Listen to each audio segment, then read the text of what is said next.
once upon a midnight dreary, while I pondered weak and weary over many a quaint and curious volume of forgotten lore.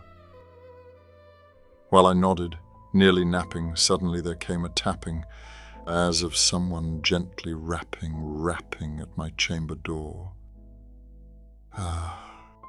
Distinctly I remember it was in the bleak December, and each separate dying ember wrought its ghost upon the floor. Eagerly I wished the morrow. Vainly I had sought to borrow from my books surcease of sorrow, sorrow for the lost Lenore, for the rare and radiant maiden whom the angels name Lenore, nameless here forevermore. And the silken, sad, uncertain rustling of each purple curtain thrilled me, filled me with fantastic terrors never felt before, so that now, to still the beating of my heart, I stood repeating, "'Tis some visitor entreating entrance at my chamber door, some late visitor entreating entrance at my chamber door. This it is, and nothing more." Presently my soul grew stronger, hesitating then no longer. "Sir," said I, "or madam, truly your forgiveness I implore, but the fact is I was napping, and so gently you came rapping, and so faintly you came tapping at my chamber door, that I scarce was sure I heard you. Here I opened wide the door. Darkness there and nothing more. Deep into that darkness peering, long I stood there wondering, fearing, doubting, dreaming dreams no mortal ever dared to dream before. But the silence was unbroken, and the stillness gave no token, and the only word there spoken was the whispered word, "Lenore." This I whispered, and an echo murmured back the word, "Lenore." Merely this and nothing more. Back into the chamber turning, all my soul within me burning. Soon again I heard a tapping somewhat louder than before. "Surely," said I, "surely that is something at my window lattice. Let me see then what thereat is, and this mystery explore. Let my heart be still a moment, and this mystery explore.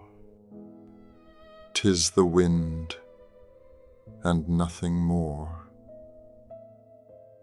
Open here I flung the shutter when, with many a flirt and flutter, in there stepped a stately raven of the saintly days of yore. Not the least obeisance made he, not a minute stopped or stayed he, but with mien of lord or lady perched above my chamber door. Perched upon a bust of Pallas, just above my chamber door. Perched and sat, and nothing more. Then this ebony bird beguiling my sad fancy into smiling, by the grave and stern decorum of the countenance it wore. "Though thy crest be shorn and shaven, thou," I said, "art sure no craven, ghastly grim and ancient raven wandering from the nightly shore. Tell me what thy lordly name is on the night's Plutonian shore." Quoth the raven, "Nevermore." Much I marvelled this ungainly fowl to hear discourse so plainly, though its answer little meaning, little relevancy bore. For we cannot help agreeing that no living human being ever yet was blessed with seeing bird above his chamber door.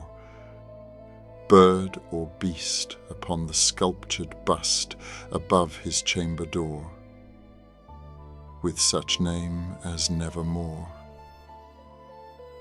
But the raven, sitting lonely on the placid bust, spoke only that one word, as if his soul in that one word he did outpour. Nothing farther then he uttered, not a feather then he fluttered, till I scarcely more than muttered, "Other friends have flown before. On the morrow he will leave me as my hopes have flown before." Then the bird said, "Nevermore."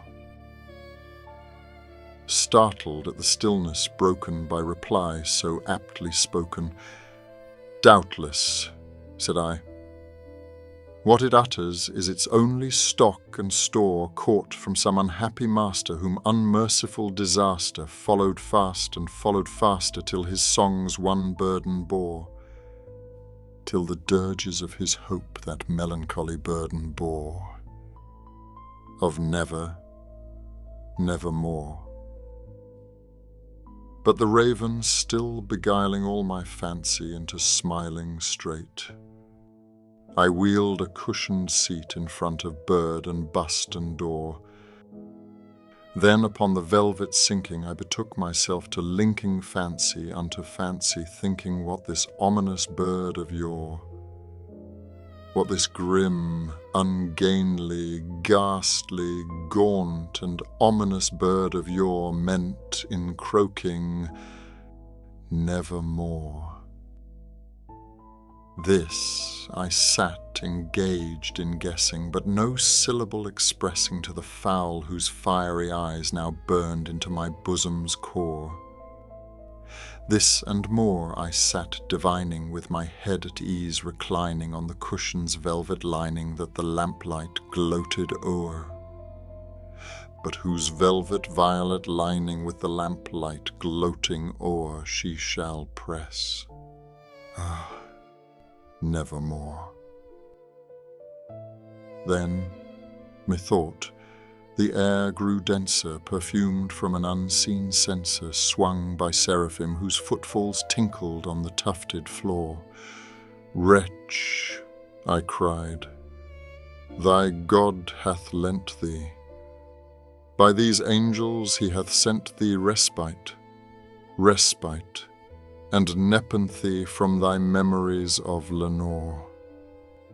Quaff, oh quaff, this kind nepenthe, and forget this lost Lenore." Quoth the raven, "Nevermore." "Prophet," said I, "thing of evil, prophet still, if bird or devil, whether tempter sent or whether tempest tossed thee here ashore, desolate yet all undaunted, on this desert land enchanted, on this home by horror haunted, tell me truly, I implore, is there balm in Gilead? Tell me, I implore." Quoth the raven, "Nevermore."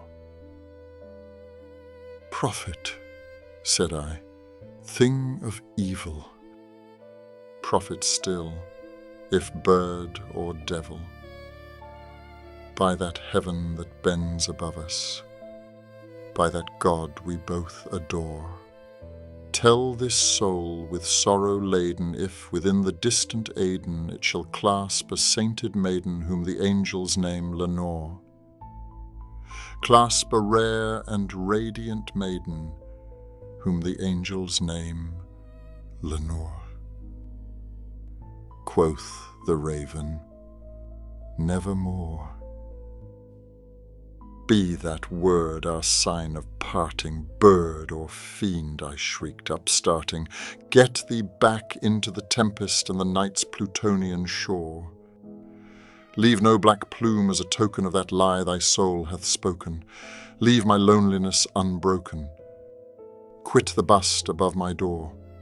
Take thy beak from out my heart, and take thy form from off my door.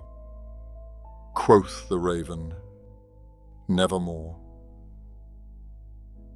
And the raven, never flitting, still is sitting on the pallid bust of Pallas just above my chamber door. And his eyes have all the seeming of a demon's that is dreaming, and the lamplight o'er him streaming throws his shadow on the floor.